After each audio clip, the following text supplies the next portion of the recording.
Oh, we've got more in the back, so just let me know if you want to see more. What's it like being so rich?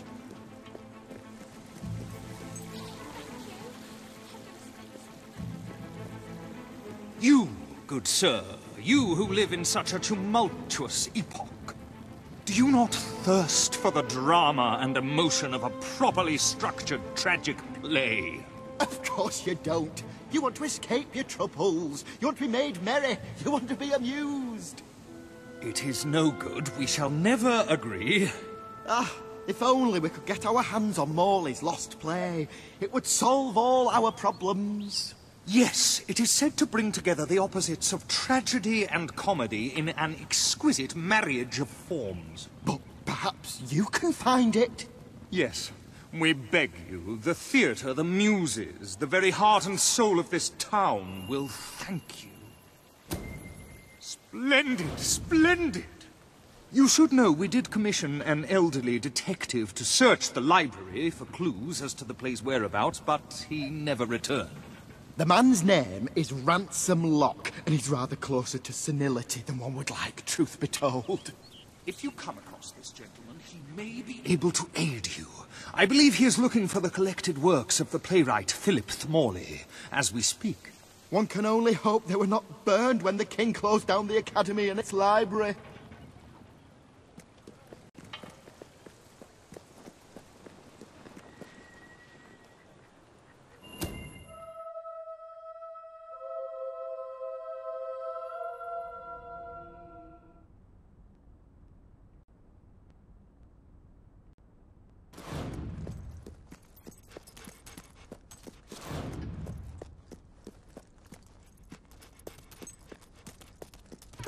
Turn back now, mortal one. Stay away from this accursed Only place. death And insanity await you.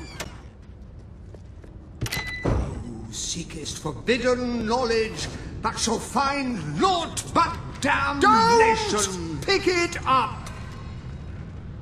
No! Really, I'm serious.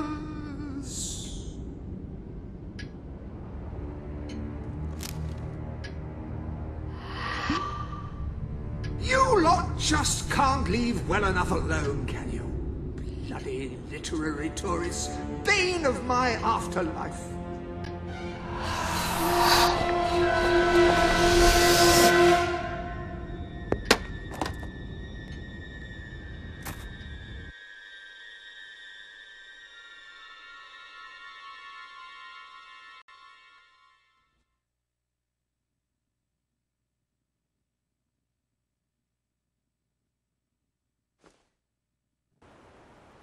Listen, you.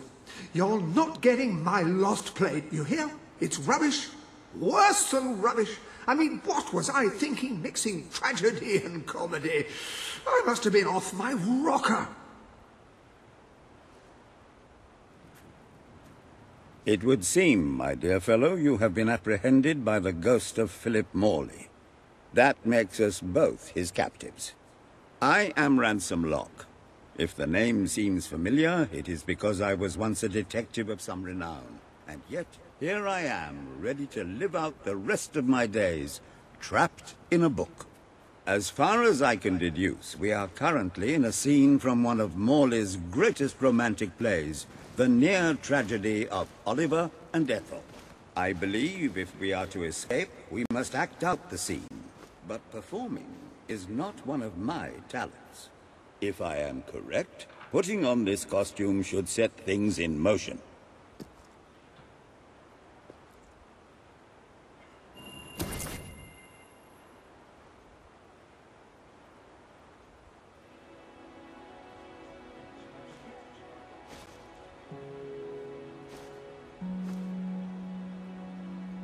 Oh, Ethel, my love, my life, my son. If thou wouldst but give me one sign, one gesture that would speak of your affections, then might I think this grey existence worth living. Ah, yes, a classic moment in the play. You are Ethel, the beautiful young daughter of a dung merchant. Show Oliver that you love him, and we may be able to leave this scene.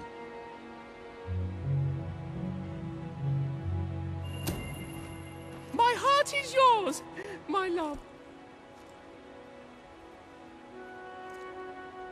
Let the heavens and the seas, the toads and the eels sing the song in my heart, for she doth love me, and all is well. We shall meet again in the morrow, my little ferret, and elope into the sunset to live out our days in wondrous joy. A magnificent rendition. Truly, I applaud you. I see you are gifted with remarkable literary cunning, but can you really comprehend the depths of my work? That we shall... Ah, yes. This is undoubtedly a scene from one of Morley's earlier, funnier plays, Bloodbath at the Royal Court. And this must be your costume. The role of the fool is one filled with tragic depth. It will require a masterful performance.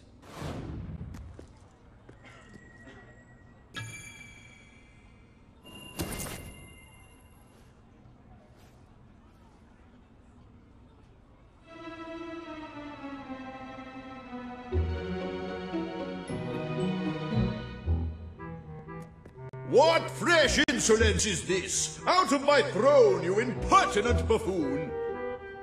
Stand before your king, and do your jester's duty. 'Tis a troublesome time for this court, and my crown grows heavy. So make me laugh, or I shall have your head.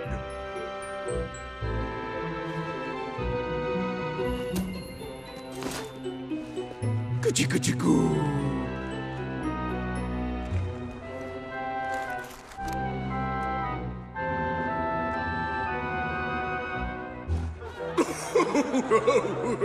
Oh, stop, it's too funny. I believe I'm in the right mood now to meet with those foreign delegates. I think I shall only behead half of them, yes. I have never seen a more convincing fool. There is hope for us yet.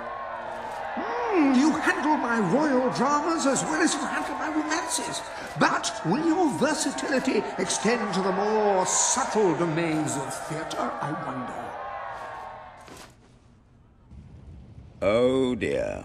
Unless I'm mistaken, this is a scene from Morley's notoriously violent historical epic, Titus the Mutilator, Part 2. Which would mean this is the gladiatorial arena from Act 5, where Titus is finally slaughtered by savage warriors seeking revenge. A favorite scene of mine as a child, I must admit. And here is Titus's famous costume. I had some pajamas that looked just like it. Put it on and you will take on the greatest role of your life.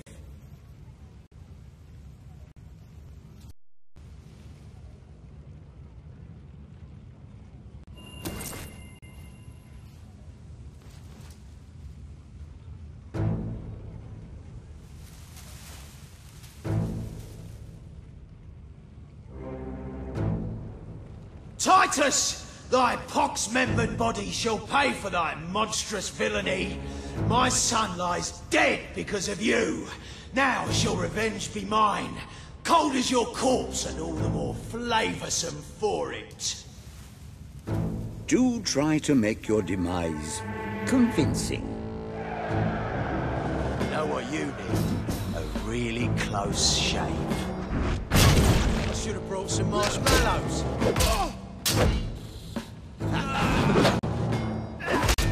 Next time, hit him before he hits you.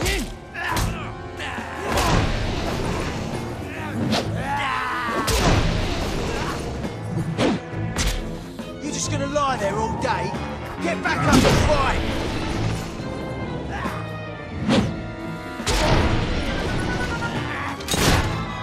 More of my kin lie slain, and yet you quite an live! impressive following in Brightwall. This should be more than enough to convince this little hamlet to send aid to the dwellers.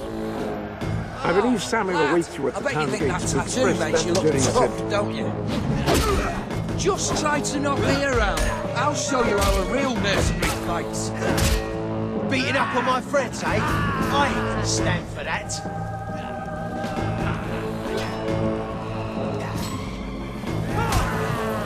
I'll dump the bugger!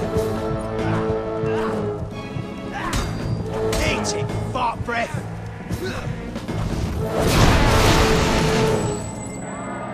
All my men dead, my vengeance denied, my world undone! I cannot stand to live 1 second more! A tremendous performance. That's just the ending I wanted to see when I was a young boy attending the theatre every weekend. I wonder what scene will follow now. Oh, what scene could possibly follow such a masterful rendition of my work? And the way you improvised some of those roles, you brought new life to my words. I stand in awe. You have earned the prize no mortal has ever been honored with before. My missing play. I entrust it to you, for I know that you will do it justice. I call it the Ham Sandwich. A metaphorical title, of course.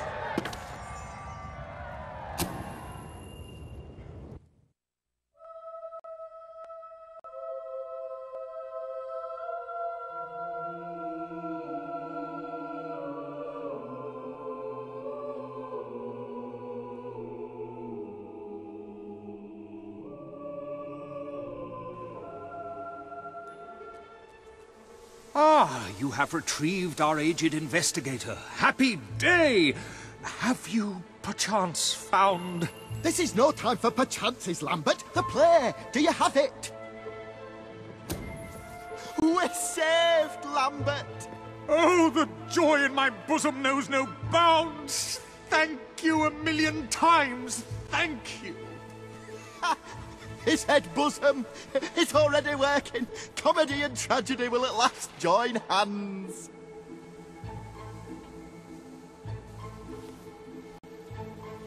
Hark. Bear witness to the tragic futility that is man. Oh, how it doth sear my senses to see paradise and yet to be barred. That reminds me of a great joke. A guard, a monk, and a chicken walk into a bar. Unfortunately, the bartender had had a mild heart attack that morning, so none of them get served.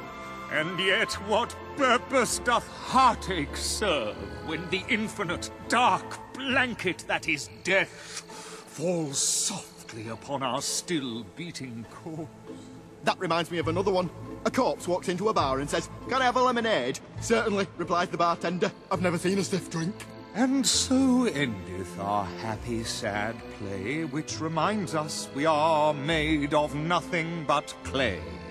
There's time only for our fool to say, "Great big giant bosoms!" What the hell was that? Biggest load of old tosh I ever saw. It didn't even make sense. Worst play ever.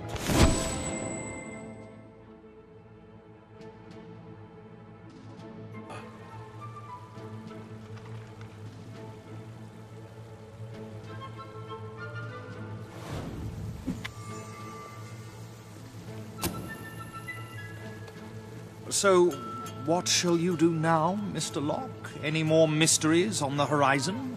I rather think not. My powers of reasoning and deduction diminish with each passing day. Investigation is a young man's game. How would you like to take acting lessons? I would rather consume a bottle of arsenic. And who could blame you?